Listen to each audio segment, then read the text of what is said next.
guerrero de vuelta. Cannot be stopped. Nerf this.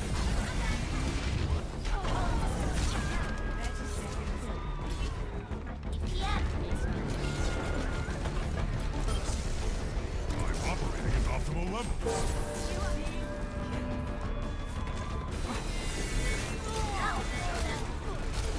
Time to raise my DPS. Nerf this. Meta activated.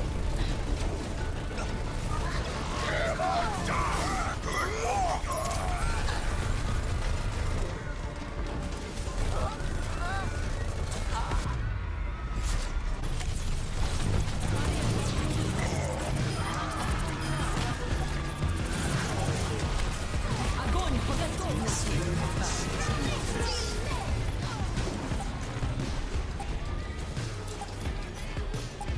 Огонь по готовности.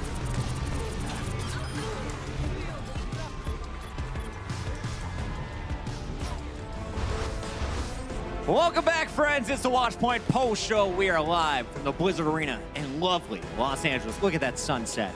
It's wonderful. It's incredible. So are the games today. Hello, everybody. I'm your host, Chris Bucket. I'm joined by an all-star lineup at the desk today. We got Uber. We got Mr. Hex. And we got Same size, yeah. How you doing there, Hex? You just got done casting a match. Now I'm here on the desk. I have a different shirt and everything. It's pre-recorded. It's scripted, like the Overwatch League always is. Totally different. Cut the tape. I like it. I like it. We couldn't have so much green in the middle. I had to mix Yeah, things that's right. up. That's Well right. done, wardrobe. Well done. You guys ready to talk about video games? We should do that right now, including the match you just casted. It that was, was of fun. course, the Hangzhou Spark going up against the Dynasty. And at the half, it was all Spark up 2-0. But in the against 4 second half, rows. it was the story of the Dynasty. What changed here, fellas? Everything! The entire team! No, the maps changed, the heroes changed, and the teams changed. So, but I like it. Seoul Dynasty look really good. I mean, Fisher comes in, he's mad, coming down from the top rope and just hitting stuff like this.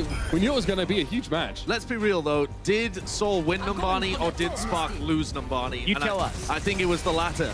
Spark have really struggled with hybrid maps. It's horrific for them. Their win rate is somewhere around the 30% on hybrid maps. Not sure of the exact number, but they are tragically bad at trying to get through choke points. Great when it's wide open maps, but terrible when they have to attack. Well, even on their defense, too. Both of the supports got isolated very early on. You lost Baby, you lost IDK. You're not winning that fight. This comp is bizarre as well. It uses the double sniper, the Pharah, and the Orisa.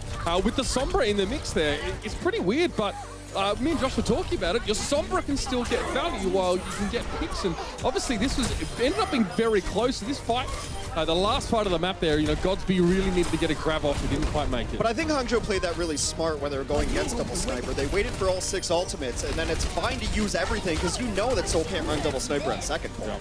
And that worked until that last stage. Yeah, but I think, again, we're seeing a weakness with the Spark on this map. It's not so much, well, no, Seoul Dynasty did play it well, but Hangzhou really are struggling to incorporate the Sombra into their mix. It's Godspeed that goes over to it, and then Rio is the guy that has to pick between, do I continue on the Diva, do I move over to the Zarya? That's not going to fly if Sombra Goats becomes meta, and they have to make those I don't switches. think you can take Godsby off of Zarya? right now. He's Yeah. playing so well. His bubble You loved him agent, today. Well, he played really well today. Hangzhou also don't look good when Godsby is playing the Sombra, because Rhea's not playing Zarya at the moment. He was playing Diva. Sombra, Diva in a 3-3, wagging my fingers, is not good. You It's don't have a Zarya inexcusable. at all. You cannot play that. You can't take Zarya out of the comp at all. Ultimately, Seoul takes the Spark to a Game 5 and then gets rolled in that final game. Both teams, as you saw, though, because it went to a Game 5, stay in our top 8.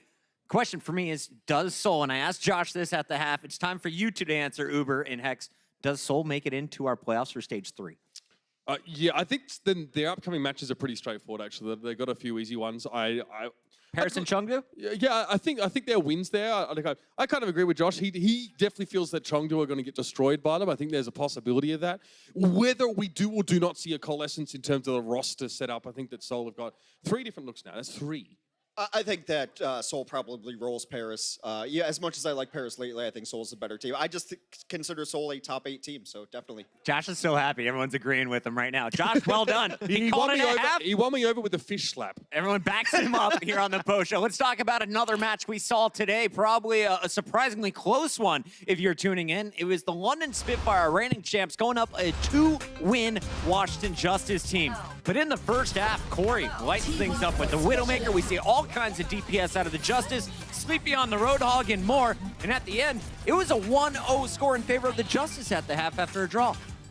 If there's any team who could have lost to the Justice of the top teams, it's the London Spitfire. I said that today. I said that in our meeting. I was pretty close to maybe picking the dumbest pick I'd ever picked in my life, but I don't know. London is just baffling sometimes. Washington's backline looked really good, though. I thought Sleepy was very, very solid. A lot of very clutch sleep darts even later in the series to shut Prophet down or whoever was playing Sombra, especially on Paris. This map, this is where Sleepy managed to sort of clinch out a draw with some clutch play. London Spitfire always take time to warm up in these games, I think.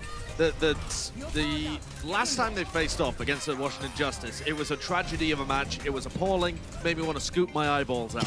I never wanted to watch Overwatch ever again afterwards. But the second half of that game actually wasn't that bad. It was fairly just destructive from London. So even in the scenario where they're down 1-0 at the half, I still felt fairly good about it because London are very good at the half times at being able to realize what they are doing incorrectly and get back into the swing of things and start winning again. And honestly, the second half of this match was pretty similar. It was just crushing. Fury earned our player of the match honors again today, looking very strong on that Diva. When you're looking at London, though, and you're thinking about the playoffs in a few weeks, what is going to be the most dangerous part about this team? They took New York Excel to a Game 5 yesterday. They're able to come back and handedly defeat the Justice today. I think it's always Prophet. I still think he's in consideration for the best Overwatch player of all time. And we saw what he was able to do last year. Not only did he kind of drag London kicking and screaming to the playoffs when no one else was showing up for the team, Prophet would still win them games. But when it was on the line in New York, Prophet had one of the best games of his life. He's Captain Clutch. Look, the London Spitfire played New York last night. They did not prepare for the Justice this At week. all. I can say that with 100% certainty. So they did well to adapt after halftime, and I think that's an important trait they're going to need going forward in playoff matches. Players were tired today, but regardless, they got the win. London continues to improve as the season goes on. Coming up, did Atlanta get their first win of Stage 3? We'll talk about their matchup against Philadelphia and more right after the break. Coca-Cola is the official refreshment of the Overwatch League.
The grand finals are heading to Philly, and the Philadelphia Fusion are hoping to make their way to the Wells Fargo Center. Their road trip went through Atlanta rain today, and this was a back-and-forth match that would go the distance all the way to a Game 5. Let's talk about some of the early action here in this one. What did the team show us today? I like to see some snipers coming out once again. Double snipers is fun. Philly opened with it. It looked good. Some throwbacks to last season, but then like the Divas started to make an impact on those projectile-based hit scan heroes. The Zayas had to come in. Philly looked like they ran out of gas a little bit towards the end.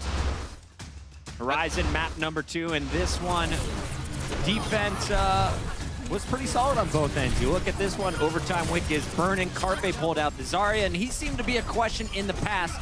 Looking purely at Carpe, is this a person that you're still concerned with, Desk? No, I'm not really all that concerned with Carpe because I think Philadelphia's handled the situation where they understand his mental game needs to be nourished as well, where you'll just give him Widow maps. Like, do you see him smile just when he heard the word Widowmaker? That's important, and it makes him happier. You can't just put him in Zarya jail. He doesn't like playing it that much. Yeah, you look at his face. Yeah, Philadelphia Fusion with the Winston triple tank, triple support, getting a decent amount of... The moats, the monkey goats. Yeah, decent amount of work done. Yeah, I'm just watching Baby Bay here. What's he up to?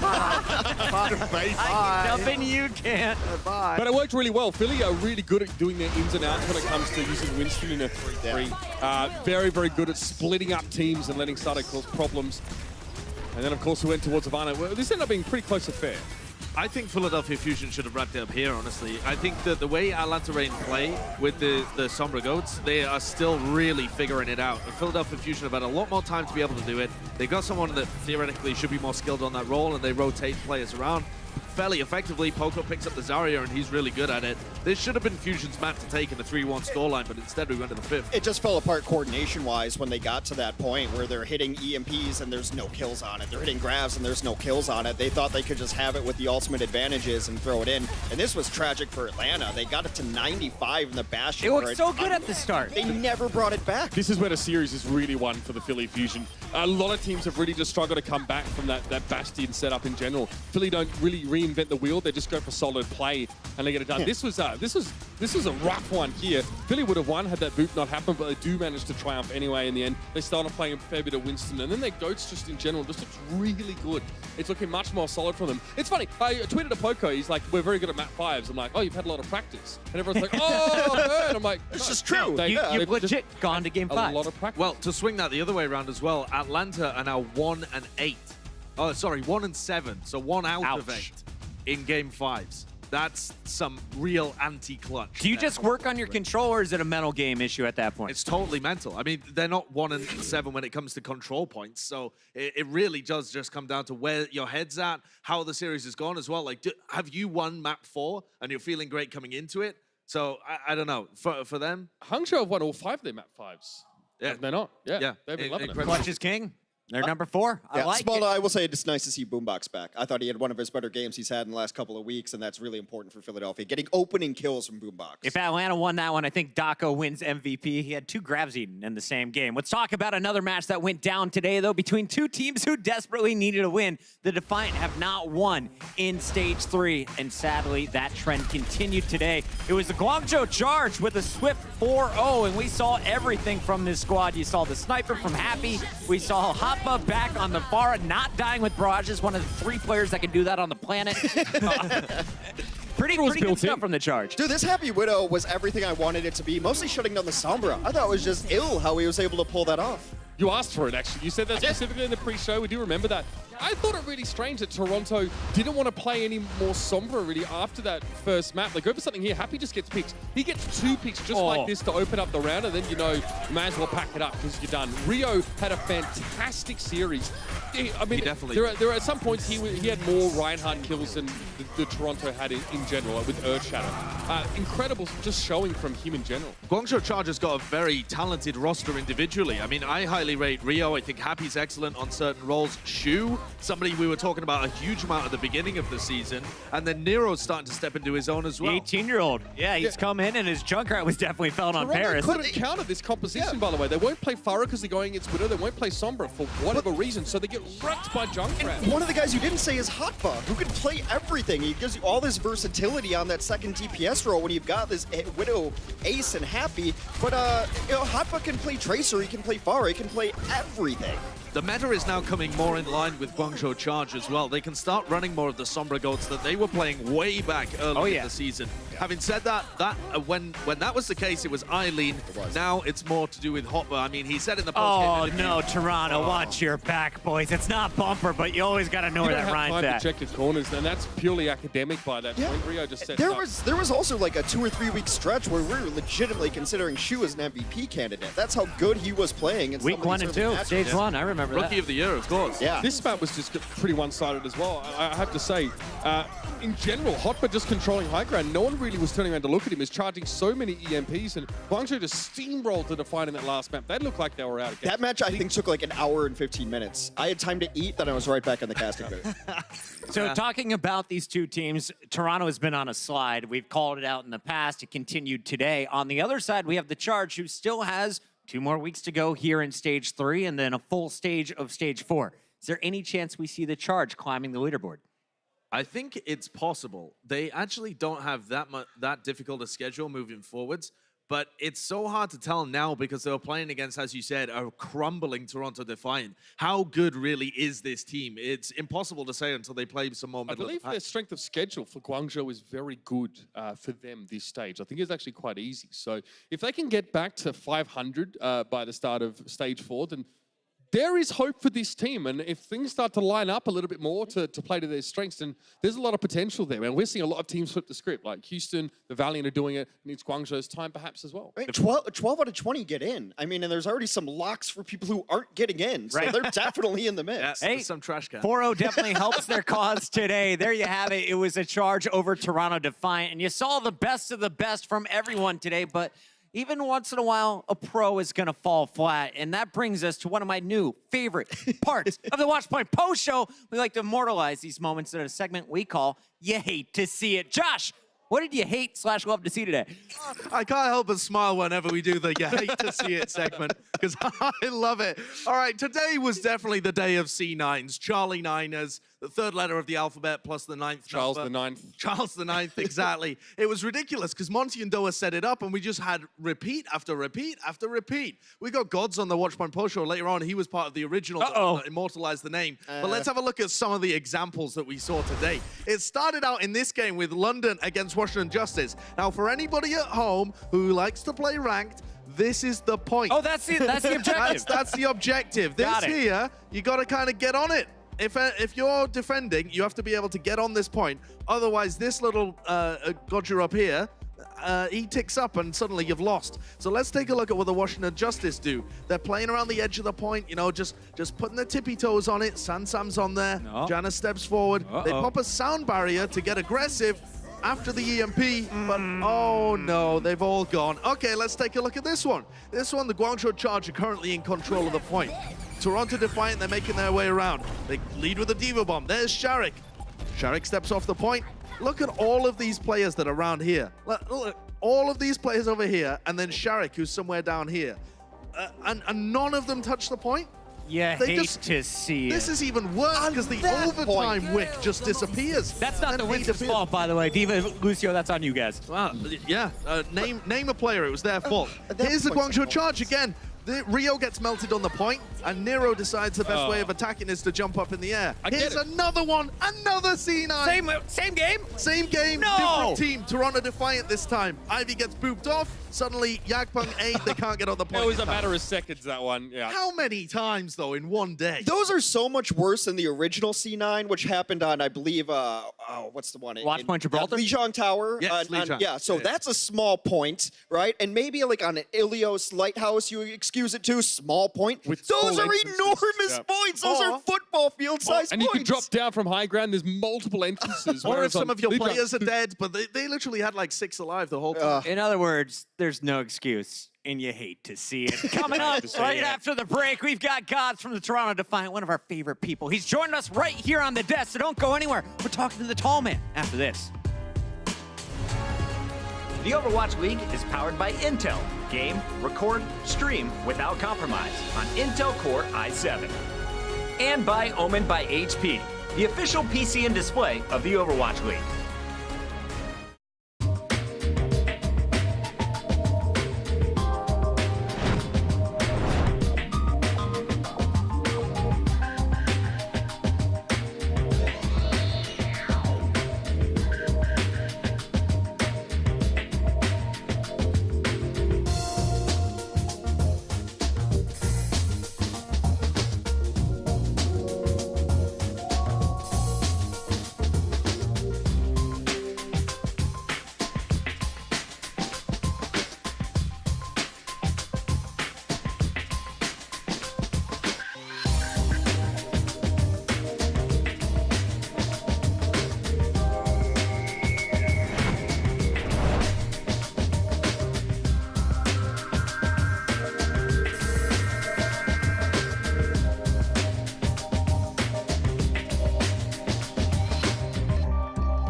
Welcome back to the Watchpoint Post Show, everybody. It's Puckett. You see my good buddy Mitch is squeezing closer to me because we have to make room for a god on the desk. It's Gods from the Toronto Defiant. I've been expecting you, gentlemen. Welcome to my lair. I was not expecting a cat. Where did you even find that? He just came to me. It came to you. Of course it did. His name is Joffrey. Joffrey the cat. Yeah. Can we just end the show right there? I don't know what else we want out of this. Guys, you're amazing. I love what you've been doing on social media. We covered a little bit at the half, but for anyone who hasn't been around Overwatch since the beginning, I want to highlight kind of your history and how you got to this place right now. Can you kind of tell us a little bit about your career and the heroes specifically that you've played since the beginning of your career to where you're at now on Diva? Well, it's a pretty long story. Since I started in closed beta, so I kind of started just playing whatever I liked, and at the time that was Roadhog. So Roadhog like really sparked my love for the game. So back then I was just playing Roadhog, and I noticed something that every time I played McCree, I got destroyed. I was the worst McCree. Okay. I was the worst McCree ever, so it was my worst hero, and so I randomly started grinding McCree just to get better at it. Like, I always like picking my worst hero, and so I started grinding McCree and actually got noticed, and that was when I joined my first team and started scrimming. So since then, I kind of was floating around to different roles and kind of ended up on Diva because once again, I felt like it was one of my worst heroes, and so I just ended up playing it and falling in love with it, so that's just pretty much where I'm at. So you went off tank to star DPS on hit scan, back to the tank role? Yeah, well, actually, I went from like DPS to tank on Roadhog, and then to like main tank, and then I went to like I was like DPS before that, and then now on to off tank, and I'm pretty happy where I'm at. I don't think I'm gonna go anywhere anytime soon. Yeah, but like I said, you've been around for the entire time that Overwatch has really been out. We've hung out in China, we've hung out in Germany, now we're doing it here.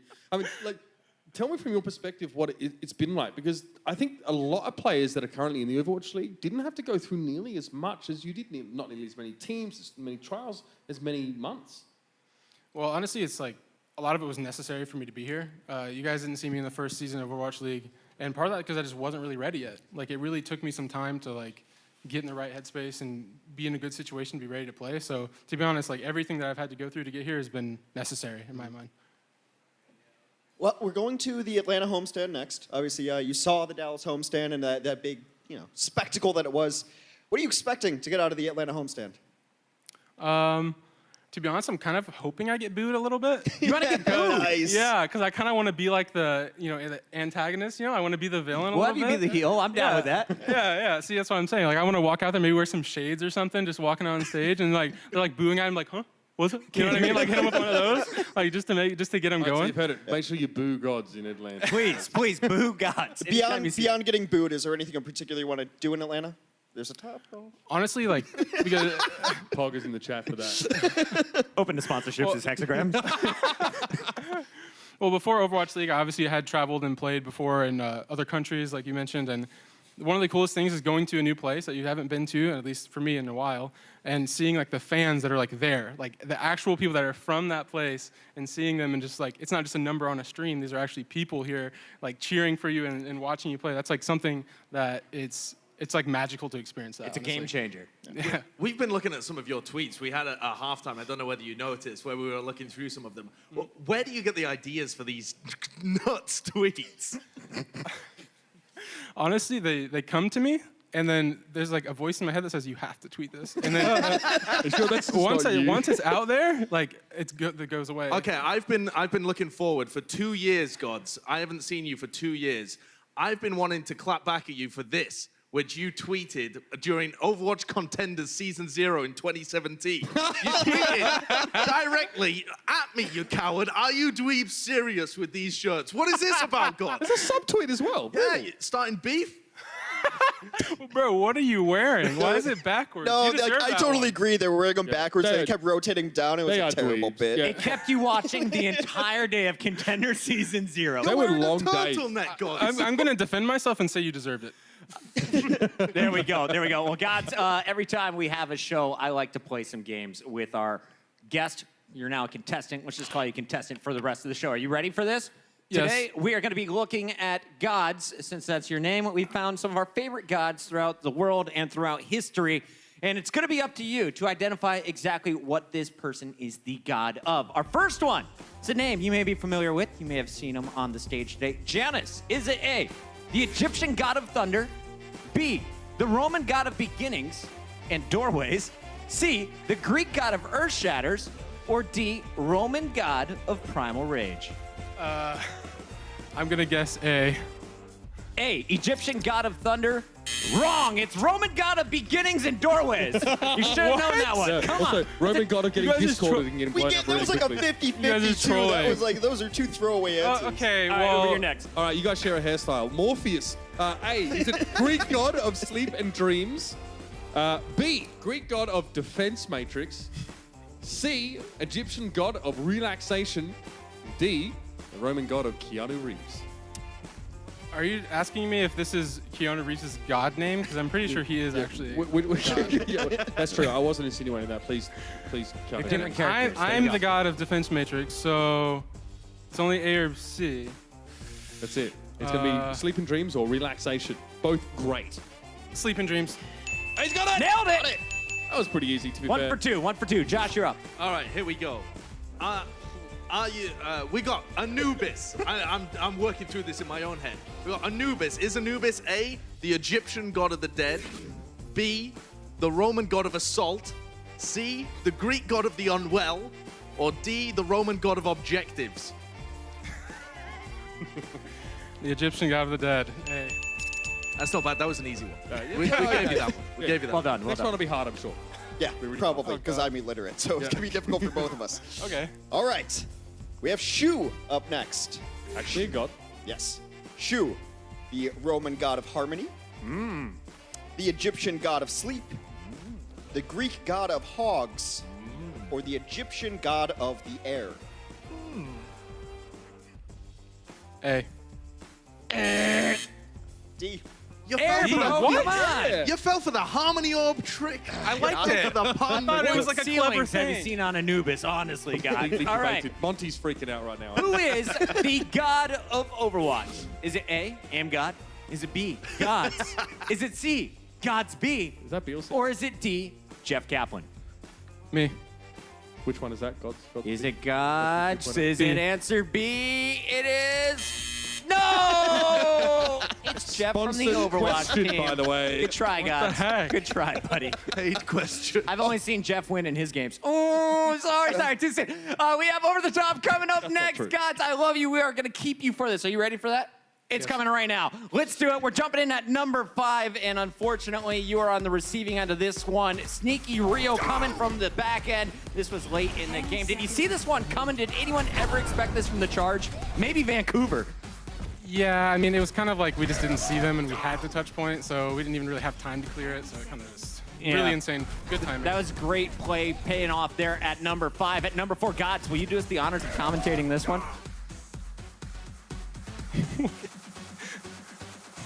We know you're prepping for your what match. is this? So You you want me to probably didn't see commentate this, it? but we did a little art show today. Who do you think? Yeah, who did had the That was the one? best Who had painting I best did all one? day, actually. It was Okay, on Josh's you face. saw mine. It was great. That's pretty good. I like Looks that. like a guy. zygote. Q is dad. Q is that? I botched the B, Yeah, I'm gonna give it to the mustache that you drew on The there. mustache. Mustache Yeah, wins at the number mustache 4. wins. Number 3, Bebe holds on Horizon with the Zenyatta play. Who's the scariest Zen that you go up against, Gods? The scariest Zen, probably Jonax. Jonax still? Yep. He's the man. Baby played this so well that people forgave this transcendence after he already really won the point. It was a panic trans, I mean, but he had it again. he's locked in. Like, he's buzzing after that. He's gone for it. I love it. Number 2, it's the Primal Rage forcing the draw. We thought this one was going to be in favor of London Spitfire until Janus pulls this one, knocks Gesture all the way back and then off the map, and he wasn't done there. Goes back for 2 more. Strangely excellent at Primal Rages, not excellent at Doorways, so it doesn't really follow the god joke. And at number 1, we saw 10 boobs on Ilios IDK putting in work for the Hangzhou Spark. He is now second in the league, I believe, just behind Moth. He almost overpassed him in this series based on environmental kills, but if only someone could have predicted this. This is definitely out of the ordinary, Gods, right? Like, that number of boops over the single map is a bit out there. Yeah, that's a bit ridiculous, I'd say. I like that. Top 5 right here. Gods, you haven't been here on the post show, so this is your first time to ever have the opportunity to read the Twitch Cheer Bits leaderboard. Are you ready? I'm ready. All right, kick things off right now with the teams, and then I'm taking you to the individuals. Run it, production. You gotta read names, Gods. I have to read names? Just read some names. Just read names? What do you mean just read names? You're doing great. Let's go to the I'm doing individual. great. You guys can read for yourself at home. Gods, pick a winner out of these 10. Out of these 10, Hastro. Oh, yeah. Okay. Just picking the name you know.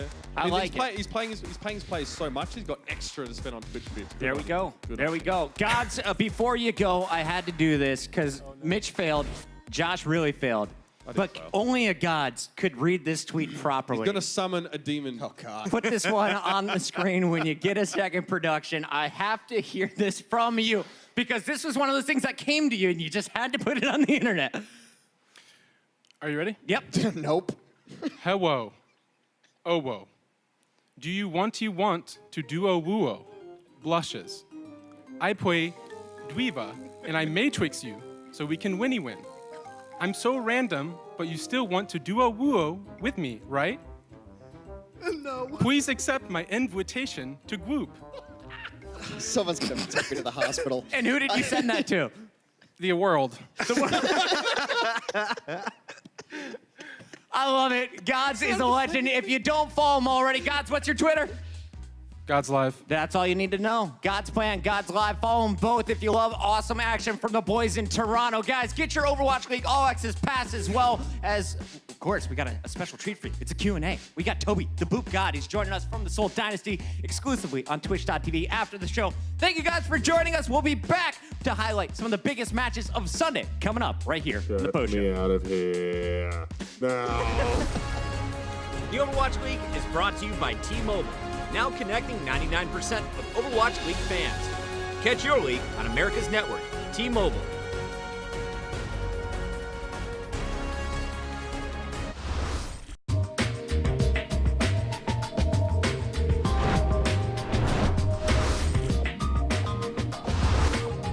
Here at Evo with a 3K, takes out Closer, turns around with the blaster. Goodbye, Zachary to the melee. And why not another DPS to add to his collection with AK. See the Valiant just trying to retreat indoors to stay away from all this pressure that Hotba is applying. Papa has the barrage, and he goes for it! And triple kill instantly, make it 5 really, as space is taken out of that mech core. Corey very close. Now he has that Graviton Surge. They're getting to grab first, so Spark getting aggressive here. Can they get the kills out of it? No. Grab gets used by Corey as well. Sans himself destructing against 3. Amazing move comes in from Justice Arc, setting it up for the 3K off that self-destruct. No supports here for Toronto Defiant. Charge coming up from Yaspo. Will be able to take down Mendoza. Turns around, he gets a shatter. Welcome back! Oh man, welcome back indeed. Might have just single-handedly turned that one around, and he has. It's a dead eye. All right, everybody just backs around the corner. That's going to pave the way. Oh, they can't! Oh, the flashbang! Oh, no, the huge flashbang! That flashbang hit like 3 people. All right, this round is weird. But the Hunters are going to be able to take the point back, and they are 99% already OG.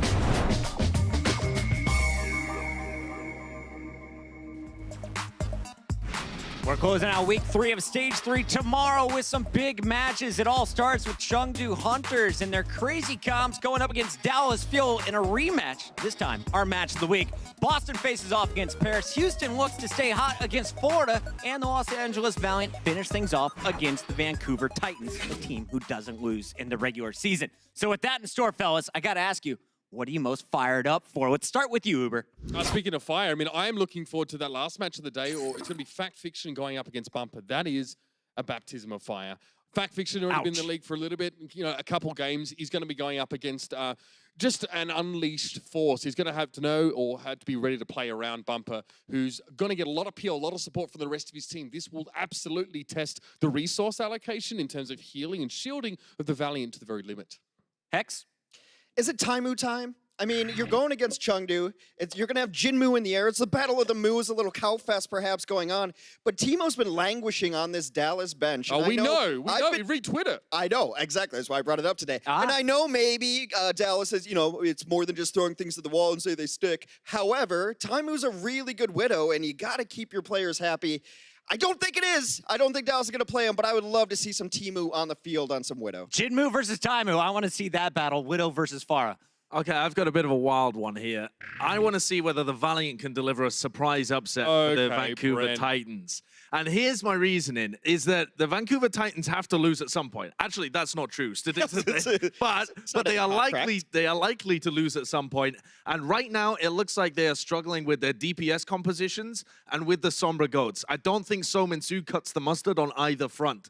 And I think the Valiant have been very good in their recent matches at forcing things into DPS mirrors against the Shanghai Dragons, or by utilizing Shax on Sombra. I think they can really push them into uncomfortable territory. Still not going to predict Valiant. That would be crazy. But I do think it'll be a close game, and there is a little bit of upset potential there. All right, thank you for the disclaimer at the end. I was going to make you wrap the show yourself. Guys, that is going to do it for our Watchpoint Post Show. We had a blast today, and we'll see you all tomorrow to close things out strong. It kicks off tomorrow with the Watchpoint Pre-Show at 11:30 a.m. See you then. He won't switch off of Widowmaker.